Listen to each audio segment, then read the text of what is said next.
Lula diz que não trará religião para a campanha eleitoral. Não faz parte da minha cultura política instituir uma guerra santa, afirmou. Como é que você vê essa decisão, né, da coordenação da campanha do Lula? A gente já falou aqui da importância de focar na economia, mas especificamente de não focar na religião, Joaquim. Acho importante, mas isso para qualquer religião, viu? Nenhuma. Entendeu? Porque não adianta falar, mas dar sinais na direção de outra religião. Isso é ruim. Eu acho que o Estado é laico. O que o Lula deve fazer é manifestar o respeito, que é o que ele faz, por todas as religiões, pela fé. Respeito à fé das outras pessoas. E o Lula está muito certo, que eu vi uma manifestação dele dizendo que não vai fazer isso, né? Não vai fazer guerra religiosa, e dizendo que a igreja é o local de exercício da fé. E o Lula está certíssimo, porque isso é bíblico, inclusive para quem é cristão e segue a Bíblia. Porque diz o seguinte, claramente, você separar as duas coisas.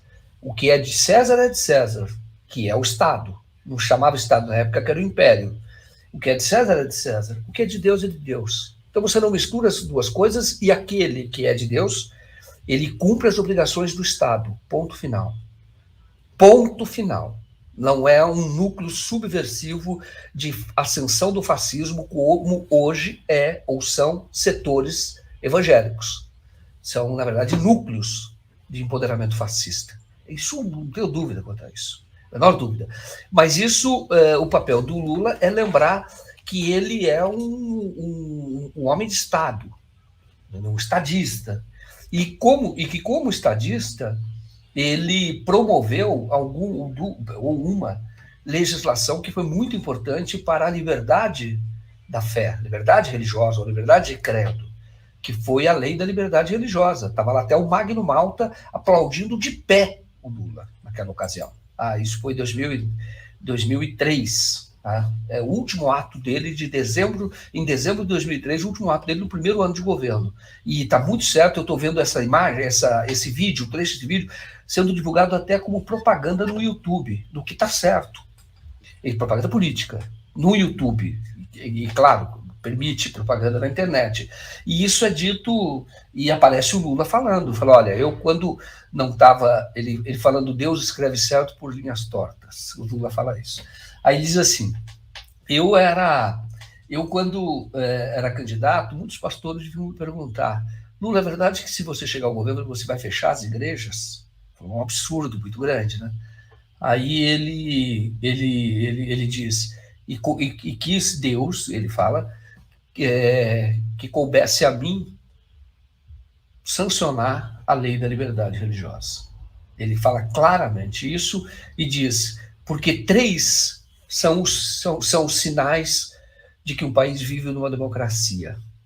A liberdade política, ele fala, a liberdade religiosa e a liberdade sindical. Ele usa nessa ordem. Isso é um sinal, são sinais de que, ou manifestações, ou fenômenos que mostram que aquele país é uma democracia. Eu acho que tem que insistir nisso, e com respeito a todas as religiões, é isso. Agora, é claro que para isso você pode mostrar que, de fato, está próximo de várias religiões, como o Lula fez quando estava preso. O Lula recebia toda quinta-feira, acho que quinta-feira, ele recebia, não tenho certeza era quinta, mas um dia da semana ele recebia o líderes religiosos, e ali ele recebeu vários. E aí houve a Lebos, né, que era a carcereira, a juíza lavajatista, influenciada pelo Moro, e era influenciada pelo Moro, tentou proibir a certa altura. Não vai ter mais essas visitas, só tem que ser a religião dele, de vez em quando, não vai ter. Claro que houve contestação, e isso foi permitido a ele ter a visita dos líderes religiosos. E o Lula discutia, conversava sobre teologia, conversava sobre Deus muito, porque o Lula, efetivamente, crê em Deus. Então, eu sei, e efetivamente ele crê muito. Acho que a influência da mãe dele, a vida dele, e acredita mesmo. Leu muito sobre isso na prisão, e ele gostava muito de conversar com os líderes religiosos sobre Deus. Então, era bem interessante. Isso estava nos 580 dias. E é muito interessante essas conversas que o Lula tinha com os líderes religiosos. E ele deve continuar assim, quer dizer, discutindo com todos os líderes religiosos, mas não emitindo nenhum sinal de que favorece esse ou aquele, ou de que torce o nariz para ele, porque não é verdade que o Lula não torce o nariz. Ele só tem que se apresentar como ele é. E, claro, eu já também tinha falado sobre isso, não pode transformar isso numa guerra religiosa, que é o campo do bolsonarismo. Eles vão tentar levar a disputa para esse campo. Entendeu? E aí é bobagem, porque um presidente é eleito para cuidar da vida das pessoas e garantir a liberdade de credo, como o Lula fez. Mas cuidar, e aí... pessoas, né? Davi, aí você imagina assim, e você é o seguinte, não importa se é filho de alguém de religião de matriz africana, da Umbanda, se é filho do evangélico, se é filho do católico, se é filho do judeu, se é filho do espírita, enfim, de todas as religiões.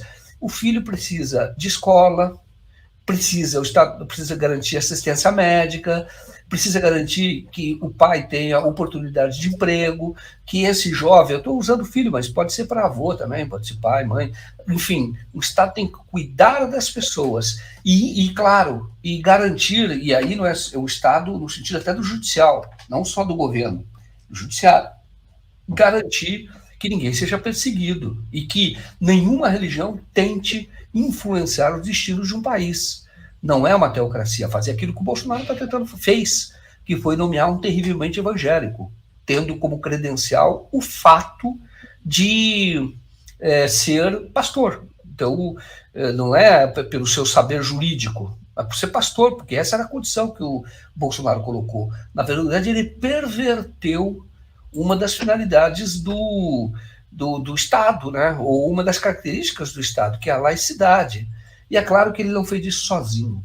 Ele contou com o apoio dos senadores, inclusive de alguns que se apresentavam como progressista, como a Elisiane Gama, lá, que foi que era do Maranhão e supostamente progressista, e foi uma das grandes articuladoras da nomeação do Mendonça para o STF, que é um erro gigantesco.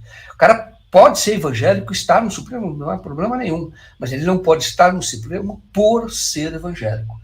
Então, o Lula deve fazer a campanha, mostrar que um governo dele, um Estado, é para cuidar de todas as pessoas e que a religião não pode influenciar o Estado, nem o Estado pode dificultar, criar qualquer obstáculo para o exercício da fé.